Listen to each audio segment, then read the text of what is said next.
Greetings, Earthlings, and welcome to your weekly dose of newsy infotainment. It's Let's Be Treasonable, coming to you from the luxurious studios of Radio Titans in Los Angeles, with your cognitive dissidents on the panel this week: comedian, world traveler, economist, and Nicaraguan. Yes, I am. Cat Alvarado. Hello. How are you today? I'm doing well. Thank you for coming in. Can I ask you a question? Because Sure. that was always like, it's something I noticed, I think like in the 80s it started, where it really didn't matter the race or ethnic makeup of the anchor, but where anchors who spoke with that, news appropriate Midwestern bland accent would then get to the name of a Latin American country in the story, and all of a sudden, they've been on Olvera Street for the last Nicaragua. Yeah, and I just did that, and I caught myself doing it, and I'm as a Latina and a Nicaraguan. Latinx. I'm Latinx. My apology. No. Okay, Latina. I do identify as female, so it's okay. where do you? And I know you're not speaking for everyone, but where do you fall on the spectrum on that? On the whole, like Anglo, speaking regular English, and then all of a sudden we're going to Nicaragua for spring break. It's like, wait.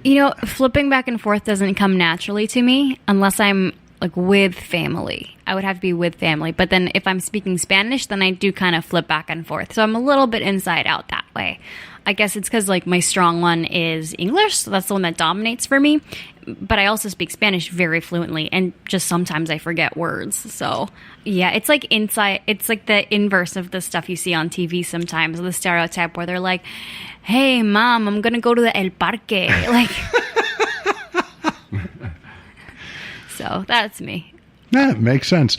Also joining us, as always, comedian, scholar, and the black voice of reason, Mr. Tymon, Shipp. Power to the people. Good to be here with Kat and Dave again.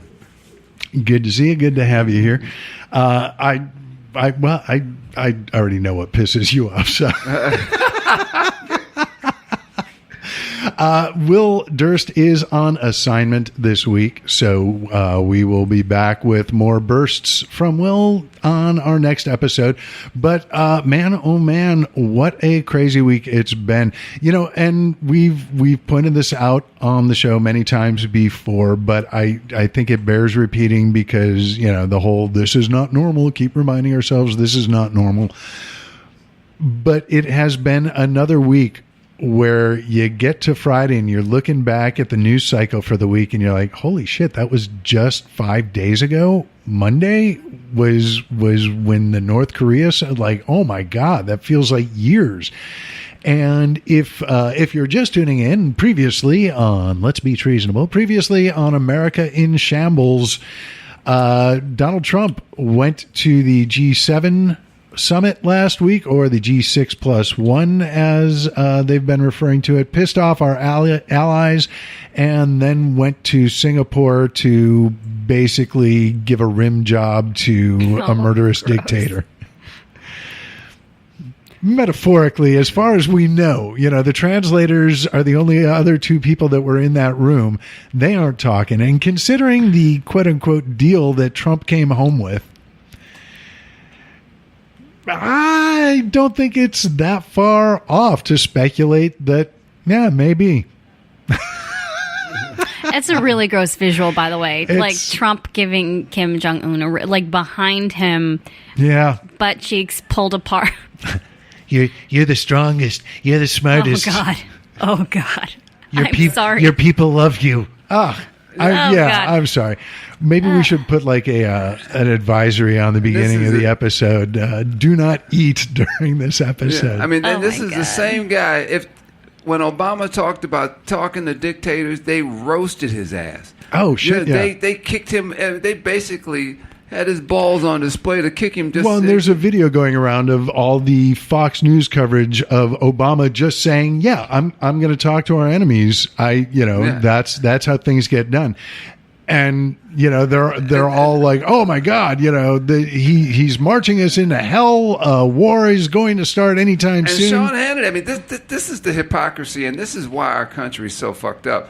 Is that this news thing? And you're basically saying it's okay for the white man to do it, but the brother that you had in, and all the dudes that I know that are Obama, that are Trump lovers, are saying Obama did nothing for us. Really? Did it? What is it that what were you wanting him to do? What is this you keep saying he did nothing for you, but this guy is doing something for you? What is he doing for you? Well, he helped. All you're doing is you're just switching the roles, and and you're saying that, this guy, because he's white, which basically, I'm sorry, that's how ignorant we are. That's how gullible we are. Put a white man in there, and now everything is wonderful. Not just a white man, a white celebrity. Yeah. Which is another thing they were hitting Obama with. Oh, he acts like a celebrity. No, you put in an actual celebrity. This is ridiculous. Like, this is just, okay, I want to know, is Sean Hannity a person who actually believes what he says? Or is he just a puppet? Like, is someone pulling the strings? Like, I'm just doubting at this, with the ridiculous level that things are. I'm like, are any of these people actually believing it, or are they all being blackmailed? Like, with Hannity specifically, because he was client number 3 in Michael Cohen's list, and apparently he's been buying up like foreclosed homes using benefits from programs that were instituted by Obama. Right. So yeah, I think it's one of those things that, if he is aware that he's, and I think he is, only because these guys, when they get called on their shit, love to run. Well, no, not the fake news. They run back to, I'm an entertainer.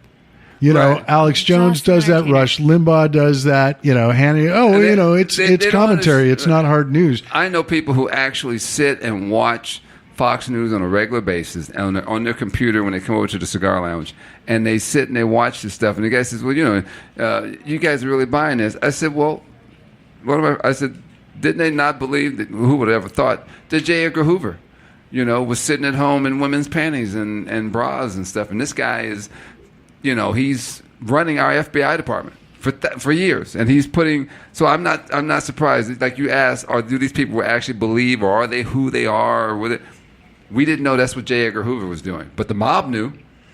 The mob knew exactly what he was doing. They knew that he was dressing up as women and doing all this stuff, and he's the man, and we got G-men, and we're doing this, and we got to watch them. He was putting tails on Hollywood stars and all this stuff. But yet we find out, you're just a freak. That's all you are. Well, then I would not be surprised if we come to find out some dirt on Sean Hannity that he's very ashamed. Maybe Sean Hannity's gay. And I gotta say, he's kind of good looking. Maybe he is. Maybe he is gay. Remember, and he's homophobic, so he's hiding it. Remember the biggest churches, the pastors who were coming out talking about it. And one of the guys came on and said, I beat him with a whip all the time. Oh, my gosh. Oh, yeah. They had to shut him down. He had the largest church in Colorado. Yeah. Massive. Yeah, I think that's my new take on things, is just like, if a person is standing up for something that is just fucking absurd and they're somehow with a straight face delivering it, there's more to the story. There's a reason that they are conveying such bullshit to the masses, because there's no way you can live with yourself. No. There's no way Sean Hannity wants to live with himself, and there's no way he's swallowing that bullshit. Well, but I don't know. And I think this is part of the problem. Throughout the 2016 election cycle, and this was said in reference to both the angry, disenfranchised white folks in the Midwest and flyover states, as they are collectively known, and the moronic Bernie bros, who, once the primaries were done and we had 2 candidates from the major parties, they still refused to admit that Trump would be much worse. But the whole idea of, no, you can't just say these people are idiots. You need to put yourself in their mindset. And honestly, there is not enough liquor in this town for me to be able to get into that mindset and still be conscious. It gets to a point where, like, I get it. We do have to help the ignorant understand and try and bring them around to facts, but there comes a point when it's like, you just got to admit, nope, these people are dumb, And we need to explain to them as we explain to dummies, you got to stop being dumb first. In which case, Sean Hannity's probably like a very pretty dummy. Like he's just reading the script and has no idea that he doesn't make any sense or that he's contradicting himself. He's just the face and he's just a puppet. Well, he knows that the base is gullible. One thing about our society, they're very gullible, and so people can can feed them hypocrisy all they want, and it won't mean anything. They're gullible. They buy into. Oh, I agree completely. And to bring it back to Nicaragua, because I always do this lately. I was talking to my mother this morning about the Contras versus the Sandinistas, and how at first the Sandinistas were good guys, then they became bad guys because things were going horribly, and that's when my mom left Nicaragua, all that. And when I told her just today, I'm like, oh, Mom, people regard the Contras as terrorists. That's how Americans learn history. That's how we learn it. And how people regard it. That's how it is on Wikipedia. The Contras are terrorists. And my mom was like, what? No, they weren't. They were helping because we wanted to be free. And I said, no, Mom. Ortega might have stepped down from power in the 80s. He lost the battle, but he won the war. Because at the end, he was able to change the narrative, win that, and convey history a certain way, and people just believed it and they swallowed it, and that's what's going to happen now. It doesn't matter what happens, but the Republicans are going to control the narrative and make history be their version of history. And and if you want to find see that happen, and if she wants to find what is the truth, she will have to go and look it up. See, that's the one thing about American history or anything. You'll have to go dig for it. They know that they're lying, but it doesn't matter. I can tell you a lie right now. The only way you're going to go and find it, if I'm lying, is that you got to go and look it up. We know, the people who are saying it know that the American public is lazy.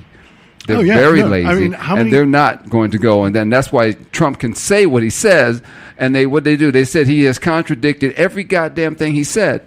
Often within the same paragraph. And he got it wrong. But do the people care? Because I guess you'd have to go dig for it. And if you say, well, no, he told, even if the news showed the people that he's wrong, they won't believe it.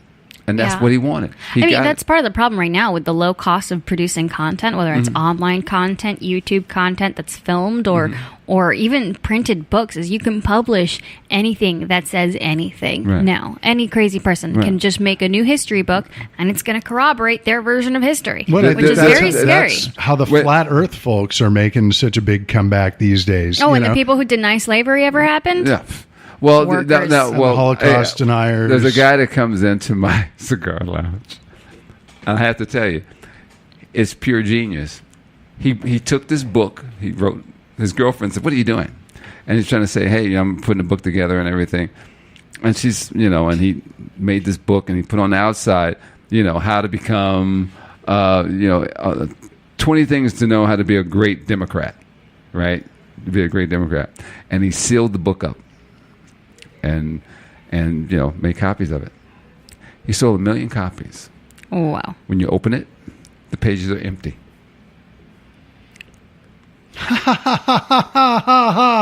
Yeah, but I'm just saying. Right. No. Yeah, I'm saying he knew. Oh, yeah. He knew that he could do that. Because he knows that the American public is just that stupid. And they did not. They said, how to become a great... And all it said was how to become a great Democrat. Remember, Madonna had that one book with all the pictures. It was cheaply made. As soon as you paid $50 for the book, it started falling apart.